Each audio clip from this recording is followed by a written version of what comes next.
అంటే కార్పొరేటర్ కాకముందుకు ఆస్తులు, కార్పొరేటర్ అయిన తర్వాత ఆస్తులు చాలా పెరిగిపోయినాయంట కదా! అవును. అదే మరి నేను రేపు పెడతా అఫిడవిట్‌లో.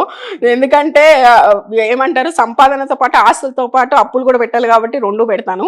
2 పెడతా మీరే చూసుకోండి మా అఫిడవిట్‌లో. ఒక ఎమ్మెల్యేలుగా బినామీల పేర్ల మీద పెట్టింది. బినామీలు చాలా మందున్నారు అని చెప్పేసి ఇదంతా అవాస్తవం అండి. మీరు డైరెక్ట్‌గా మీరు నేనేం చెప్తున్నాను డైరెక్ట్ ఓపెన్‌గా చెప్తాను. మీరు విజిలెన్స్‌కి ఇచ్చుకోండి. ఎవ్వరికైనా ఇవ్వండి. వాటెవర్ ఏ సంస్థ అయితే దాన్ని ఎనకాల ఫాలో చేసి తీస్తారో నాకు తెలీదు గానీ, మీరు ఎవరికైనా ఇవ్వండి.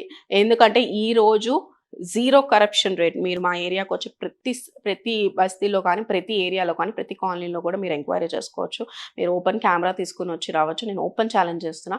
ఎక్కడైనా నిరూపణ జరిగితే నేను రిజైన్ చేసి వెళ్ళిపోవడానికి కూడా సిద్ధం. ఎందుకంటే 100% నేను ఎందుకంటే నేను పుట్టి పెరిగిన ఏరియా అది. నేను మా హస్బెండ్ కూడా అదే మా పుట్టి పెరిగిన ఏరియా. మా ఎలా ఉంటారంటే మా అన్నమ్మాయే గదా! పోనీ మనమ్మాయి అని చూసుకుంటారు. ప్రతి ఇంట్లో వాళ్ళు నన్ను వాళ్ళ ఇంటి సొంత కూతురులాగా చూసుకుంటూ ముందుకు తీసుకెళ్తున్నారు. కాబట్టి అందులో అసలు ఏం చేయడానికి కూడా ఉండదు. మీరు అనుకున్నట్టు అట్లా ఏమి ఉండదు. ఎందుకంటే మనమ్మాయి అనే భావనే ఎక్కువుంటది. మనోళ్ళు అన్న ఫీలింగ్ ఉన్నప్పుడు మనం అట్లాంటి స్టెప్స్ ఉండవు. అట్లాంటి ఆలోచన లేదు. అసల నేనేమంటున్నా మీరు చెప్తున్న డిఫరెన్స్ మీరే వచ్చి ఎంక్వైరీ చేసుకోవచ్చు.